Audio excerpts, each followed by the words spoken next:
Welcome to the Fantasy Football Prophet Podcast, hosted by Craig Phillips and Jeff Torrey. Visit us at fantasyfootballprophet.com. And now your hosts, Craig and Jeff. Welcome everyone to the Fantasy Football Prophet Podcast. I'm Craig Phillips, joined as always by Jeff Torrey. And today we're going to go Week 9 waiver wire. Jeff, do you have any favorites out there? There's a couple good players, actually, I think. I don't know about you. I think there's actually a couple good players, but that's where it stops after like a couple good players. Maybe might get to 5 this week, and then we'll just drop off the map. Yeah, I mean, I have a few guys that, especially, filling in for some of these injuries that have occurred. There's a few I like, but, at this point it is kind of slim pickings because everyone kind of picked up the guys that have any sort of potential. But, we can get right into it and see if we agree on these guys. All right, here we go. Let's talk about number one. My number one guy for the week. This is my number. Won't be everybody's. But my number one player is actually going to be Alex Collins, just because getting a running back at this point that has the potential to be a lead back is, at week 9, that's a tough thing to find.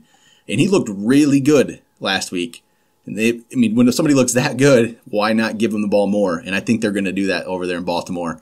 And Collins he's my number one pickup for the week. I like, it's been slowly building with him, week after week after week.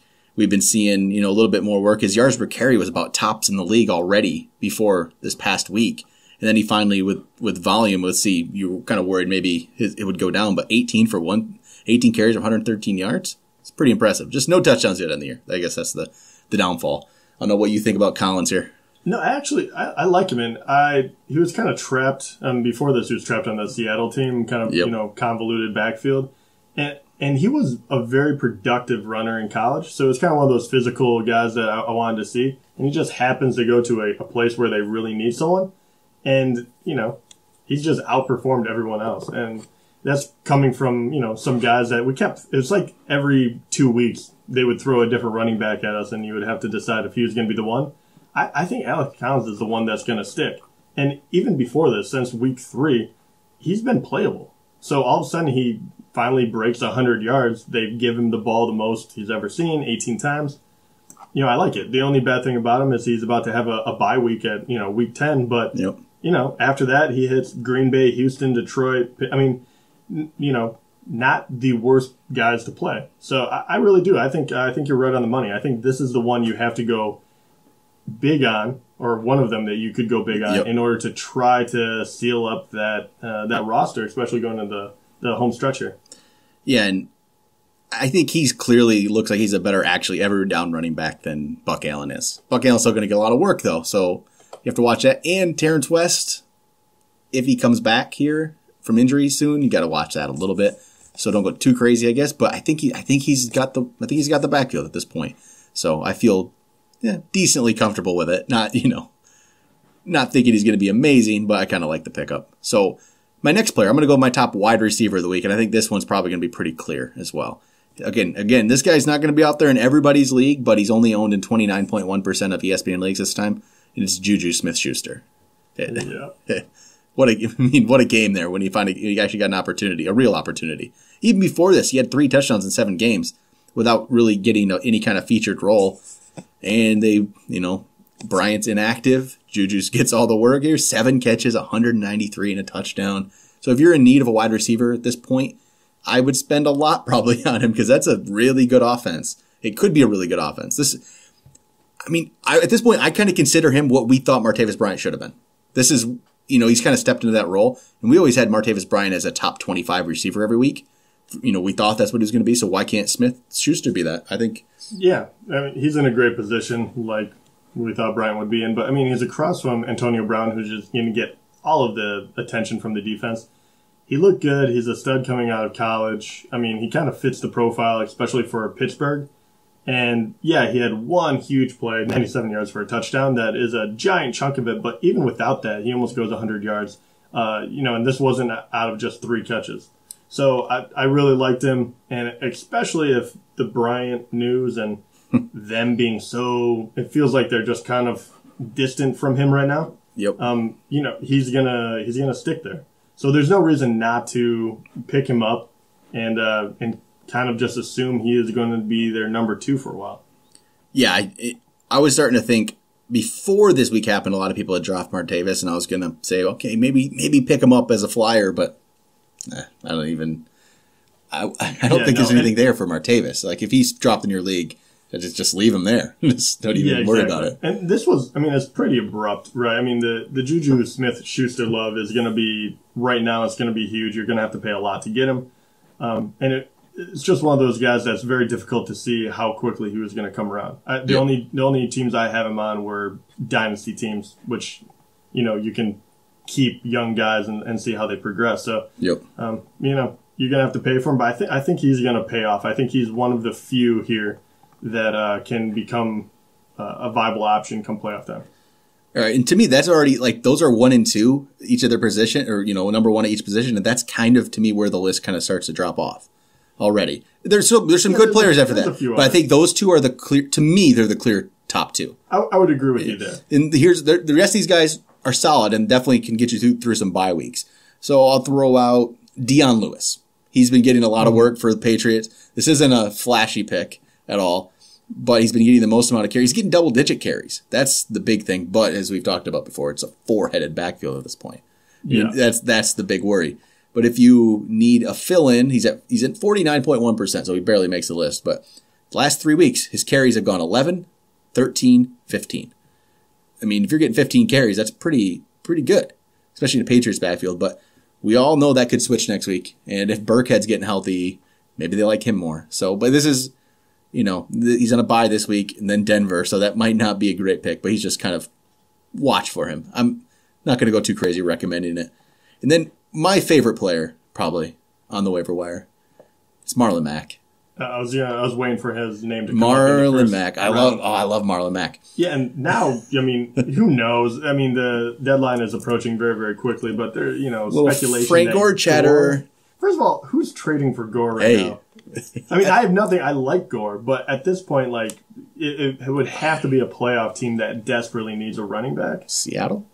I mean, but is Gore really going to help them? I don't think anyone can rush on that team. Who else? Who's out there? That's my question. Like, as I'm thinking through it, it doesn't make sense to me. And actually, I'm just looking up. I was trying to see if there's any more news, and just randomly, the 49ers cut Brian Hoyer just now after the Jimmy Garoppolo trade, which we didn't bring up. So that's sad for Brian Hoyer. I mean, once again, he gets injured. He's out. It's just the story of his NFL life. But yeah, the Gore thing. I'm trying. 2 teams. It says 2 teams on RotoWorld. I'm looking at this. 2 teams are interested in him. What are those 2 teams? There have to be a contender. You would think, right? I mean, it wouldn't make sense otherwise. But I'm thinking about this, and who is it? I wonder if they're getting him to be a backup. So who has a stud and then no one else? I mean, there's a few teams out there. Maybe it's a tough one. I don't even know who this would be. I mean, who? Right? Maybe Kansas City? I don't think they really need it. I just think maybe they think he's a better backup than having the third down mixer up. I mean, honestly, if it's supposed to be a contender, I mean, Seattle to me does seem like one of the teams that could possibly be. It just seems so unlikely. It does, but who really, if you're looking at a team that's in the running that doesn't have a running back, there isn't a lot. Pittsburgh has Bell. And they're not going to put Gore as a backup, probably. Maybe they don't think James Conner's anything. They want somebody else. I mean, Houston. Maybe Houston thinks. But Lamar Miller's fine. Foreman's there. Who is there? New England's not going to take him. Buffalo's in the running, but they have McCoy. Maybe they want a backup to McCoy. Just a couple old guys. And it's hard to say. Seattle's the one that just stands out to me as just like, we're no good at running back, and they're a good team. Yeah, I don't know. There are a lot of guys, like a lot of teams still in the running technically. Yep. But I don't see a clear path. It made sense for like an AP trade. I got that one. But like this one, I can't even predict where he would go. So if Gore was traded, how much does that increase Marlon Mack? And then if Gore gets traded, that's why I think you should probably try to get him now. And you probably have to put a decent amount on him. But you're going for the golden ticket. I mean, you're looking for a guy that's going to be a starter out of nowhere. Yep. And he's already had a couple of good games, and it would make a lot of sense to move Gore for the Colts. But it doesn't make sense for many teams that I see on the other side of it. So I find it hard to believe that they would get a deal done before the deadline. Yep. But that would be huge. And Marlon Mack, if that happens, obviously he'd be the number 1 waiver pick. but you're not going to really know that right away. So maybe get lucky and we find out, later. We're doing this Monday night, so maybe Tuesday we actually hear about it and you can get him before waivers. So maybe you don't want that though, because then it'll give everybody will be going after him. Yeah, I would almost rather take spend a little more on a guy that I still think he'll take more and more carries away from Gore, But if you've been listening to the podcast, I've brought his name up every single waiver show for about the last 4 weeks. So hopefully you pick him up. All right, how about some wide receivers here? I'm going to group a couple guys here just because these are all interesting. Robbie Anderson, Paul Richardson. I guess I could bring up Tyler Lockett's name again. I think Tyler Lockett gets brought up randomly on our Waiver Wire podcast. Each of us fall in love with him for a little bit. But so some of those guys, are you interested in any of this? Is anything it's Richardson with the 2 touchdowns, and Robbie Anderson looked pretty decent. Yeah, I mean, I would.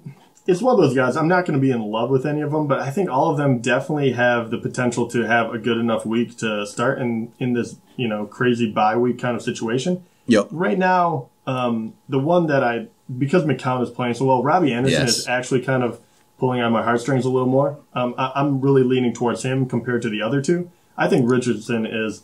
I think he's good, but I just feel he's a little more fluky because No, I'm agreeing 100%. Robbie Anderson to me is kind of interesting, especially because McCown has been good. He has. He's been very strong. Fantasy-wise, I don't know. I'm not breaking down the tape here and saying, but fantasy football-wise, because not last week, but week 7, he threw just a terrible, terrible interception, I think, to lose him the game. So yes, maybe not. He hasn't been great there, but he's putting up enough fantasy numbers. So Robbie Anderson, I'm actually quite interested right now, especially in these bye weeks and wide receiver. You need wide receivers. I like Robbie Anderson. And then the problem with the Seattle receivers is Lockett and Richardson both had big games. Baldwin didn't. And that's going to flip to weeks. If there's a lot of options there, and they throw the ball to Graham.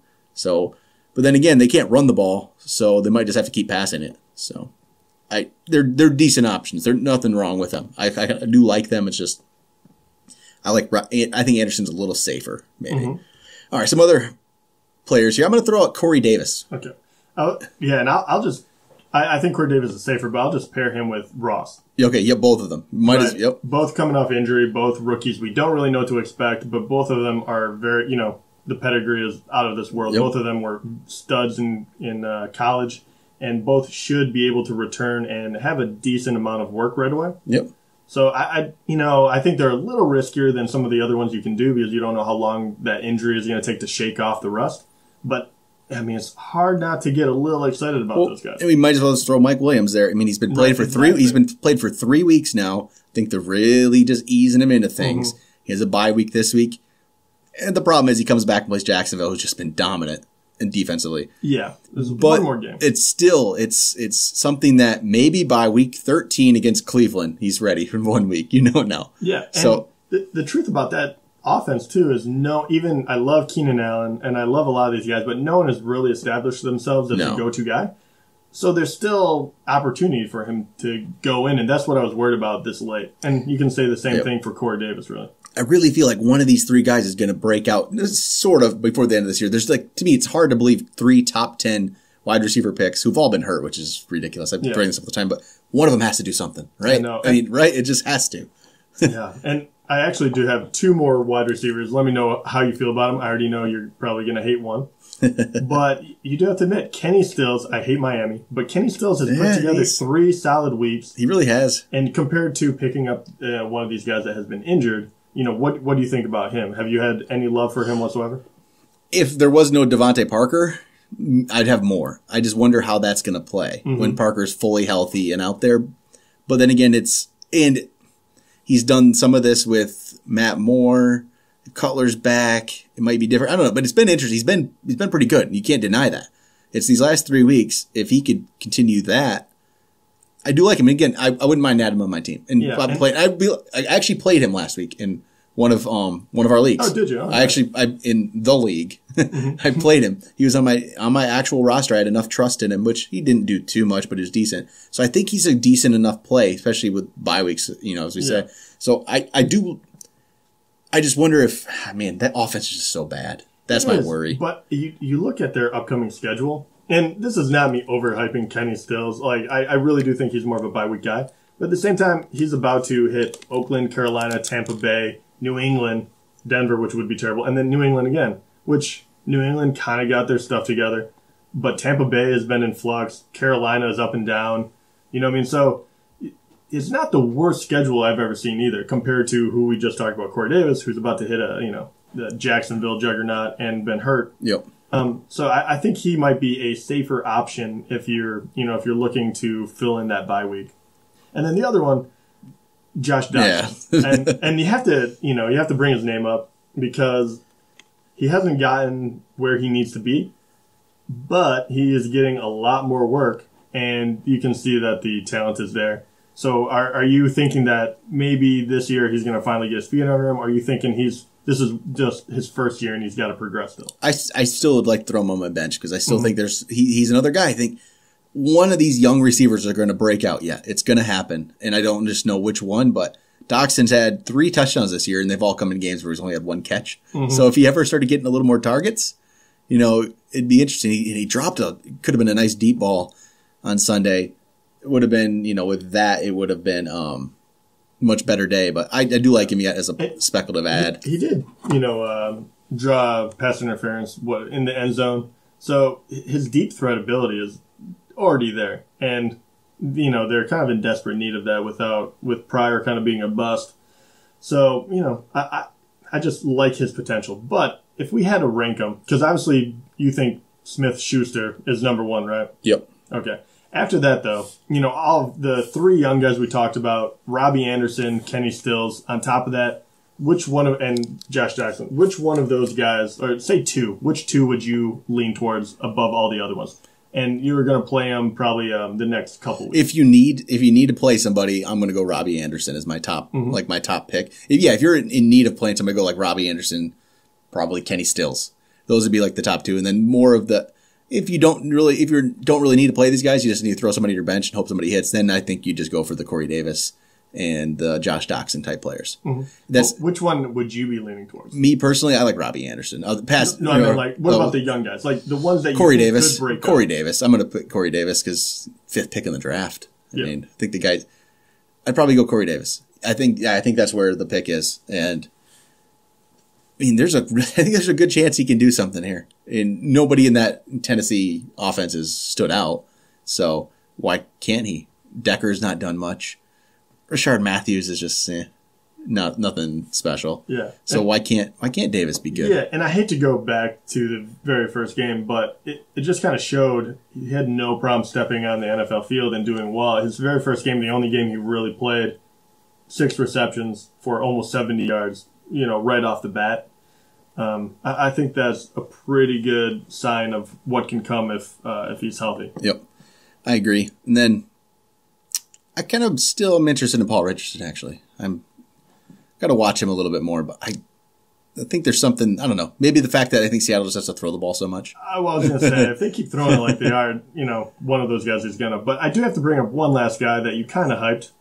Dede Westbrook. That's on my list here. Dede Westbrook. You brought him up really early in the season, and now he's going to be coming off the IR. Sounds like he's coming back next week. Do you think that he's going to be relevant this year, or is this kind of a throw him at the end of your bench if you're really deep and you could be getting a special player down the line? I think it's more of a throw him at the end of your bench type thing, but how he looked really good in preseason, and he was so productive last season in college. Yeah, another absolute stud. And Marquise Lee and Alan Hearns, they're not special players.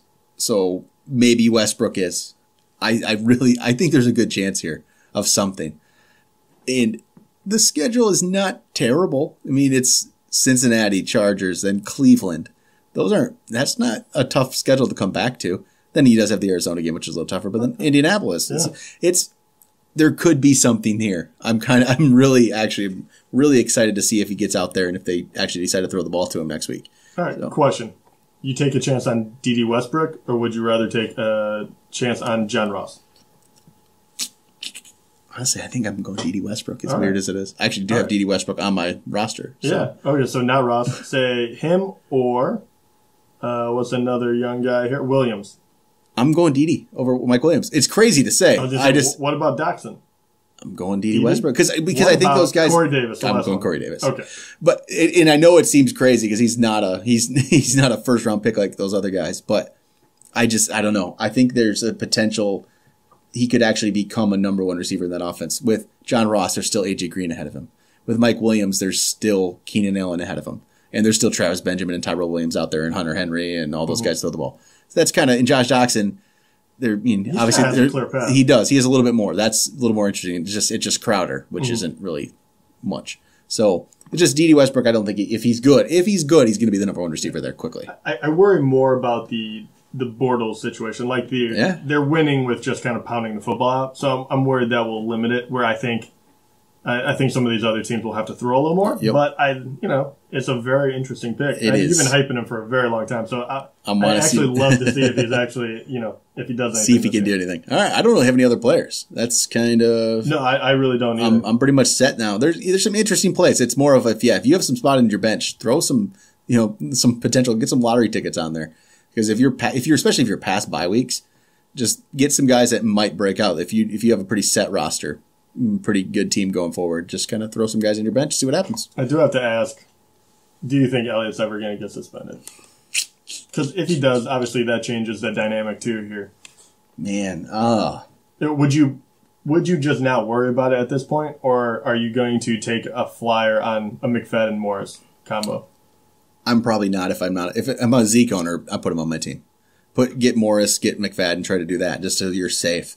If I'm not, I'm just gonna. You just feel like you're guessing too much. Yeah, it's too much of a guess. If you own Zeke, get those guys in your team. But if you don't own him, we're not gonna know until after the first game. If he was suspended, we will find out after the first game he's suspended who's actually going to get the majority of the work. And at that time, it's too late to pick him up because they're already going to be picked up. So just kind of, what happens, I guess, at this point. Somebody's actually asked me that just the other day about, should I try to trade Zeke right now? My advice, honestly, is that if you can get Zeke's actual value for in a trade, maybe. But even then, it's kind of like if you have Zeke, you're just kind of you're taking the chance at this point. And I think you stick with him and just hope for the best. It might screw you in the end, but you also do want to trade away one of the top running backs in the league, and all of a sudden he's not suspended. I know. That is going to be the question that haunts a whole lot of people. Yep, it's a tough one. But all right, I think that's going to do it then for the waivers. We'll be back tomorrow with some rankings. We'll talk to you guys then.